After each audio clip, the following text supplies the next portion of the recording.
sige, pakinggan natin tong balitang to at alamin natin kung ano yung nararamdaman ng mga kasama rin niyang mga kriminal sa Kongreso. Ang pakikiramay sa pamilya ni Antipolo City Representative Romeo Acop matapos ang pagpanaw ng kongresista. Balikan ang kanyang ilang dekadang serbisyo sa gobyerno sa Agenda Weekend Report ni Joan Manalo. Pumanaw na si Antipolo City 2nd District Representative Romeo Acop sa edad na 78. Kinumpirma ito ng iilang mga kongresista ngayong araw, kabilang na si House Deputy Speaker Ronaldo Puno. Sa isang text message, sinabi ni Puno na inatake sa puso si Acop kagabi at nalulungkot ito sa pagpanaw ng kongresista na naging kaibigan niya for 25 years. Inalala rin Imaginein mo, ito si Acop, maraming pera to, dating general. Matagal na lang silbi sa Antipolo. Pinalaki daw niya ng matino yung mga anak niya, sabi niya, pinag-aral daw niya, pinalaki niya matino yung mga anak niya. Oh. Yun yung sinasabi niya sa Quadcom. Ngayon itong si Acop, marami siyang pera. Mayroon, alam mo, napakahaba ng pila sa kidney. Oo. Marami akong kaibigan na nagda-dialysis ngayon. Nakapila sila sa kidney transplant. Mahaba yung pila na yan. Ngayon ito si Acop at 78 years old, nakapag-avail siya ng kidney. Hindi ko alam kung paano. Pumila ba siya? Gaano ba siya katagal pumila? Hindi nga natin alam na meron siya sakit siguro meron siyang CKD, chronic kidney disease, kaya siguro pinalitan yung isa niyang kidney. So to cut the story short, mahaba yan mahaba yung yung proseso. May kaibigan ako 5 years nang nakapila sa kidney transplant. Yung may kaibigan pa ako, yung pamangkin niya taon na rin, matagal na rin na nakapila na ma-transplant, nagda-dialysis na twice or thrice a week.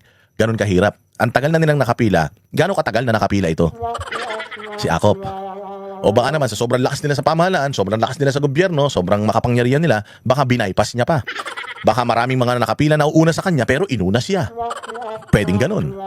Pwedeng ganun kasi nga, yun ang tanong natin. Gaano katagal na nakapila yan na para sa kidney transplant? Hindi naman pwedeng bibili ka ng kidney. Pabili ka ng kidney, lalagay ko sa kidney ko, hindi naman pwedeng ganun. Usually may pila talaga yan So okay, sabihin na natin, tumalon siya. Tingnan mo, tumalon siya, naging okay, naging maganda yung kanyang tawag dito, yung tinanggap ng katawan niya yung kanyang kidneys. Dapat uuwi na nga, okay na daw. Tingnan mo, saan siya namatay? Sa atake sa puso. Sa atake sa puso siya namatay, hindi dun sa kidney.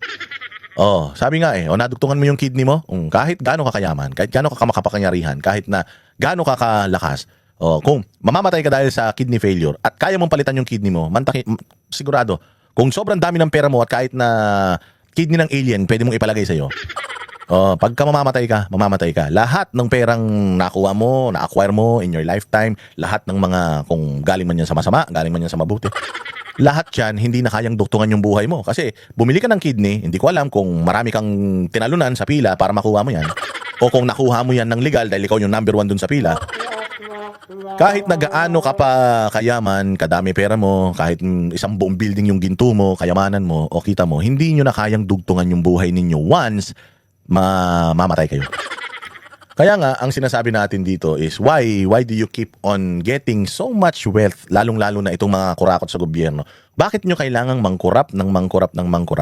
Hindi nyo naman kayang dalhin yan sa kabilang buhay. Hindi kaya ng pera na yan na duktungan o habaan pa yung buhay mo.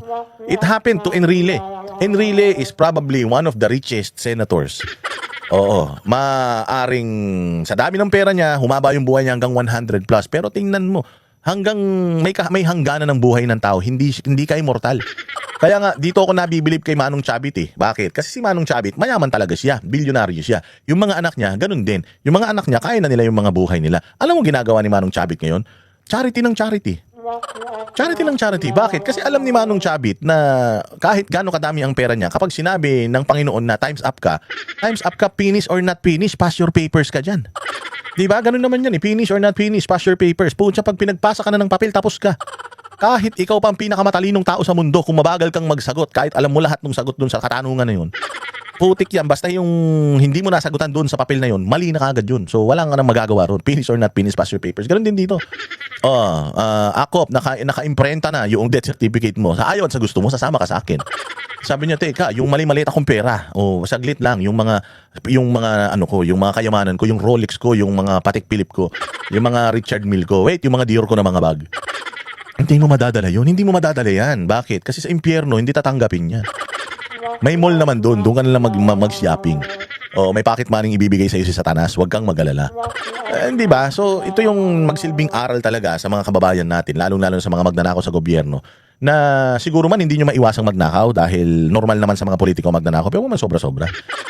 Huwag naman sobra-sobra. Papayag na kami na magnakaw kayo ng konti. Wala namang politikong hindi magnanakaw. Papayag na kami na magnakaw kayo ng konti. Ang ina ninyo. Oh, sige na, wag nyo man ubusin. Wag nyo naman yung pati ba naman yung para sa taong bayan, kukunin nyo pa rin. Pati ba naman yung para sa mga proyekto na makikinabang din naman kayo tsaka yung mga pamilya nyo, putang ina nyo, porket matataas ang mga bahay nyo. Hindi kayo binabaha, putya nanakawin nyo pa rin. Wag naman ganun. Kasi kahit na gaano karami, kahit kasi nilaki pa ng buwan, yung kayamanan na makuha nyo, once you're done, once you're dead, hindi na yan importante at hindi mo na yan madadala. So, yung sakto lang ha. Oo, hindi naman namin kayo mapigilan magnanakaw, hindi naman namin kayo napipigilan mga mangupit. Lahat naman ng tao ganyan. Ako nung bata ako nangupit din ako sa nanay ko, naglalaro ko ng ng Mortal Kombat sa computeran magbabantay ako na kunyari ng tindahan ako muna magbabantay, sige na magbingo muna kayo. Pero putyang ina, bawat may bumibili, kaltas ako ng kaltas meron akong meron akong komisyon allocation yun Pag nabuo ko na yung 25 pesos, 2 oras na yun ano ko na yun, sabihin ko, ma, kayo na magbantay.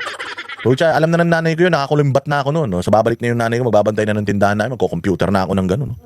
Mortal Kombat na ako, mag-NBA na ako sa computeran, 2 oras yun. So lahat naman tayo guilty sa ganyan. Okay man lang yung siguro konti lang, pero putang ina yung sobra-sobra, yung grabe-grabe talaga, hindi na magkasya sa mga bangko, nilalagay nyo na sa mga kondominium. Wag yan. Sa impyerno kayo talaga mapupunta niyan. Ito sinasabi dito, heart attack last night, our hearts are broken. Broken-hearted ka, sir? Broken-hearted ka, gusto mo sumunod ka na. He was a friend for more than 25 years and devoted, courageous, honest, public servant. Paano naging honest yan? Mantakin mo pulis, si Akop. Tapos nung nakaraan, di ba, nagaganon-ganunan pa sila ni Franz Castro. Si Franz Castro, convicted na child abuser yun, ha? Convicted na child abuser. Tingnan mo talaga ang karma, putang ina, sabi ko nga sa inyo. Lahat ng mga bumabatikos kay Duterte, tingnan mo mga nangyayari sa kanila. Tingnan mo si Franz Castro tsaka si Sator Ocampo, puta guilty sila.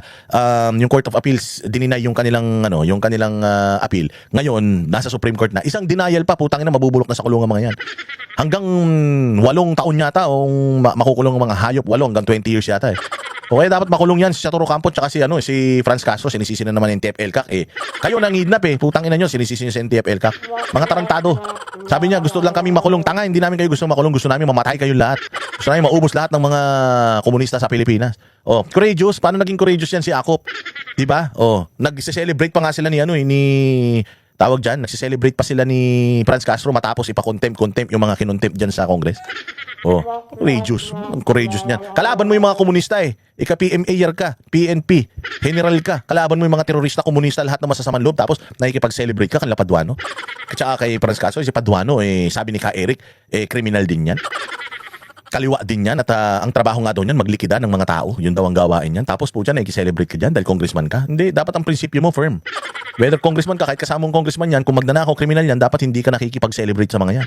Honest ang sinasabi. Asan yung honesty ng mga yan? Si Akop bilang isang devoted, courageous at honest public servant.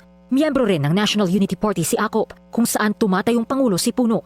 Nagpahayag din ng pakikiramay si dating House Speaker at later First Sino mga nakikiramay? Nakikiramay yung mga suspect sa krimen. Nakikiramay yung mga suspect sa sa flood control scam. Itong si Romualdez, tinan mo. Sinasabi niya na malaki talagang naiambag. Malaki talaga naiambag ni Akop sa'yo. Ang pinagsilbihan ni Akop, hindi naman yung Pilipinas, hindi naman yung distrito niya, ikaw Nung speaker ka di ba, ginamit mo yan sila Akop, sila Paduano, sila Abante, para gurgurin, kanain ng mga Duterte. Para kung lahat ng mga kalaban, lahat ng mga nagsasalita against sa inyo, gipitin ninyo. Kaya talagang masama ang loob nito ni Romualdez kasi naging aso niya si Akop Na kahit alam na ni Akop na paglabag sa karapatang pantao yung ginagawa nila doon sa mga pinapatawag nila sa Congress, pero dahil utos ng buwaka ng inang Romualdez na to, at ewan ko kung magkano ang usapan nila, may nagsabi Si Greco Belican nagsabi 10 million, 10 million bawat hearing isang congressman diyan sa Quadcom. Sabi ni Greco yun Ilang hearing nagkaroon sa Quadcom? 15 hearings times 10 million. Imagine mo. 150 million bawat isang congressman na nandoon gumigisa sa mga Duterte. Yun ang sinasabi ni Greco Belica. Hindi ko sinabi yun inulit ko lang. So ganun kalaking pera yung binibigay ninyo sa mga congressman na ito para lang gipitin yung mga kalaban ninyo. Pera ng taong bayan yan. Ang ina nyo, nasa ng courageous. Big loss talaga yan. Big loss para sa inyo dahil nabawasan kayo ng isang asong uutusan. Isang attack dog, nabawasan kayo. Pero big win yan para sa amin. Kasi at least, ang inang yan, yung mga kinita niya, kung totoo man, yung balita na kumita daw mga yan sa Quadcom hearings, at least, hindi niya nadala. Hindi niya na-enjoy yung baka ilan relo lang nabili niya ron. Hindi niya na-enjoy yung kinita niya dyan sa mga bayad-bayad niyo, pati sa pagpirma sa impeachment ni BP Sara. District Representative Martin Romualdez sa pagpanaw ni Akop. Anya, matindi ang naging Buti pa yung picture nagsasalita. Utang na nasan to? Hinahanap kayo ng hanap kay bato. Ito ba pumapasok pa sa Congress to? Nandito pa ba sa Pilipinas tong hayop na ito? We mourn the passing of Representative Akop, a dedicated public servant. Dedicated sa'yo. Hindi public servant yan, dedicated servant of mine. Binili mo na pati kaluluwa niyan who lived with discipline and integrity. Disiplinado talaga, mantakin mo. Lahat ng iutos mo susundin. Integrity and remained unwavering in his commitment to serve Filipino people. Ulul, sinungaling. Walang pinagsilbihan Pilipino yan. Ang pinagsilbihan yan ikaw. Pinagsilbihan yan si Bongbong. Pinagsilbihan yan yung political interest yung dalawang putang ina nyo. Gago kayo. Pinagsasasabi nyo. kasyon ni Akop bilang isang public servant at nanilbihan ito ng may disiplina, integridad at paninindigan. Pinagpugayan din ni Romualdez ang naging ambag ni Akop bilang isa sa mga nanguna sa House Quad Committee investigation sa Kamara. Nirespeto raw ni Akop ang due process at maayos na oversight powers sa lahat na naging pagsusuri nito. Instrumental si Akop sa kasaysayan ng Kamara dahil sa pagtatanong niya naungkat ang issue ng mga umano'y gawagawang pangalan sa acknowledgement receipts. Yan, ikaw ang gumawa ng gawagawang pangalan. Although, alam mo naman yun. In the first place, alam mo yun. Sarap pa ng ngiti mo dyan, o nakakangiti ka ba ngayon na tinutusok-tusok yung tumbong mo ni Lucifer ng nagbabagang bakal. Di ba, pinag-usapan na natin yan noong nakaraan. Ganyan sa impyerno. Sa impyerno, mga bossing, forever yun. Di ba, sabi nila walang forever. Tangi meron. Eternal yun. Walang katapusan yun. Pagpunta mo daw doon sa impyerno, mainit na yun. Walang aircon doon. Walang day off yun. 24 hours a day. Wala daw natutulog doon. Dire-diretso yun. Pagpasok mo, putsik na yan, parang oven na yan. Ang init dun. At hindi ka nasasanay dun sa init. Lagi mong sasabi, ang init. Walang katapusan na ganun. Hindi yung parang nag-a-adapt yung katawan mo dahil sa init. Hindi. Putang ina, walang adapting dun. So lahat ng mararamdaman mo dun na sakit, yung unang-unang sakit na mararamdaman mo, forever yun. Sabi ko nga sa inyo, imaginein mo kung gaano kasakit na yung tumbong mo tutusukin na nagbabagang tanso. Yung mata mo pinapatakan ng tinunaw na salamin. Imagine mo gano'ng kasakit yun. Yung unang patak nun, ang sakit, aray, hindi nawawala yun. Ganon kasakit yun, araw-araw, maya. Sinusunog ka ng hindi nawawala yung sakit, hindi ka nasasanay at forever yan. Diyan pupunta yan. Dahil sa mga ginawa niya. Alam mo naman for a fact na kapag sa intelligence community, yung mga intel operatives, talagang hindi yan nagbibigay ng mga totoong pangalan nila. Alias Beke, alias Kangkong, alias Kuko. Ganyan yung mga pangalan ng mga yan kasi nga, they don't want to blow their cover. Of all people, ikaw ang dapat nakakaalam yan bilang general ka ng PNP. Former general ka So of all people, ikaw ang nakakaalam ng mga laro sa asset, yung asset, di ba may mga code names yan. Kumusta naman si Scorpion? Okay ba siya? Di ba ganun yung ganun yung sistema. Tapos ikaw mismo ang naglabas. Ikaw mismo ang nagpaingay nitong issue ng Mary Grace Piatos. Ano nangyari sa'yo? Patay ka ngayon. Yung bibig mo, hindi mo na ngayon mabubuksan. Yung mga pag-brainwash mo sa mga taong bayan, hindi mo na ngayon magagawa. Ang tawag dyan, karma. Bakit? Kasi alam nyo naman yung tama, pero ang ginagawa nyo mali ang nabubuhay sa baril, mamamatay sa baril. Sabi nila ganyan. Ang mabubuhay sa kasamaan, namamatay dahil sa kasamaan. Yan ang nangyari ngayon. Mantakin mo, bago, brand new yung kidney mo, tinanggap ng katawan mo, tapos hindi ka dun. Tinan mo nga naman, ironic. Hindi ka dun namatay sa iba. Kung saan yung puso mo pinalitan mo? Dahil sa sobrang itim ng puso mo, ayan, tumigil na tuloy sa pagtibok. Kung pinalitan mo puso mo, nilagyan mo ng pusong dalisay yan, baka buhay ka pa hanggang ngayon. Bakit natin sinasabi to? Again, it is the legacy that you're leaving behind. It's not yung ikaw Di ba? Hindi, ang maaalala ng tao mo when you're gone, kung ano yung iniwan mo, ano yung iniwan mong pagkakakilanlan ng tao sa'yo, dito ka nakilala ng tao Di man kami mga taga-Antipolo, di ka namin kilala, di namin kilala lahat ng mga congressman dito Pero nakilala ka namin na taga-Antipolo ka dahil ito yung personality mo na pinakilala mo sa amin. Nakalaban ka ng mga Duterte, nabwisit ka, na mga api ka, na masama ugali mo. Yun talaga, yun yung alam namin sa'yo So masisisi mo ba kami na ganito yung nararamdaman namin? Na wala kami nararamdaman kahit katiting na pakikisimpatya sa pagkawala mo dahil para sa amin good riddance ka. Alam mo yung good riddance?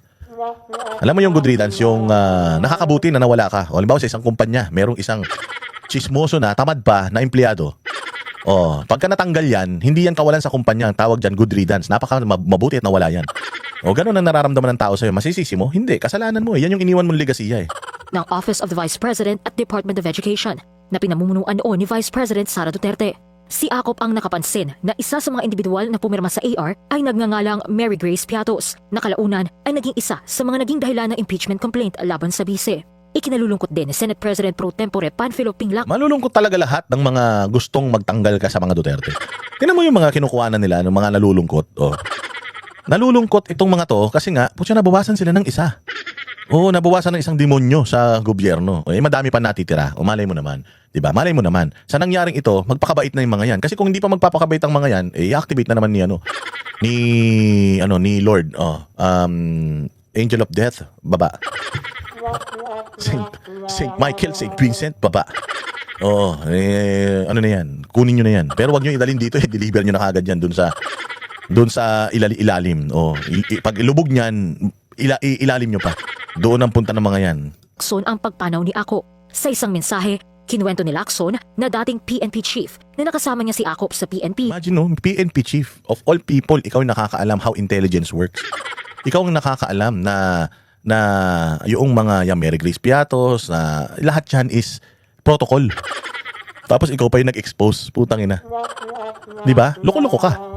Bilang kanyang Director for Comptrollership, rekomendasyon pa raw ni Acop ang pag-download ng 85% ng PNP financial and logistical resources to frontline units. Bilang bahagi ng kanilang laban na linisin ang organisasyon.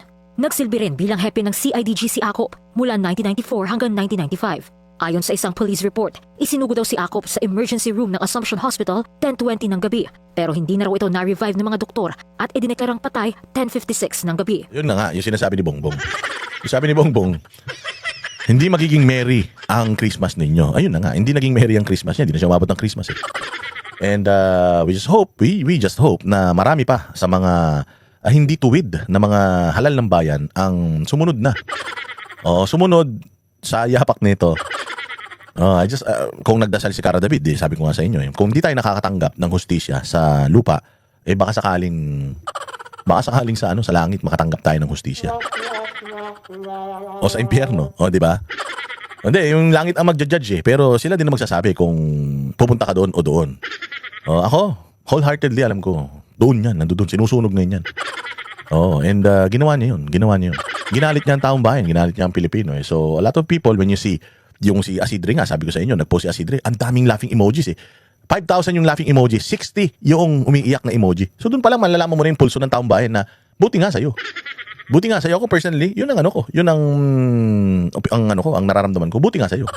Pero hindi lang ako nakakaramdam ng ganito Pupuntahan ninyo. Sabi ko nga sa inyo, puntahan ninyo yung mga pages nagpo-post ng rest in peace dito sa congressman na ito. Tingnan ninyo kung ano yung mga comment section doon. Tingnan ninyo itong live na to. Tingnan niyo yung comment section nito pagkatapos. Tapos ngayon, isipin ninyo, pag ako namatay, pagtatawanan din ba ako? Kung kayong mga congressman kayo, pag namatay kayo, pagtatawanan kayo.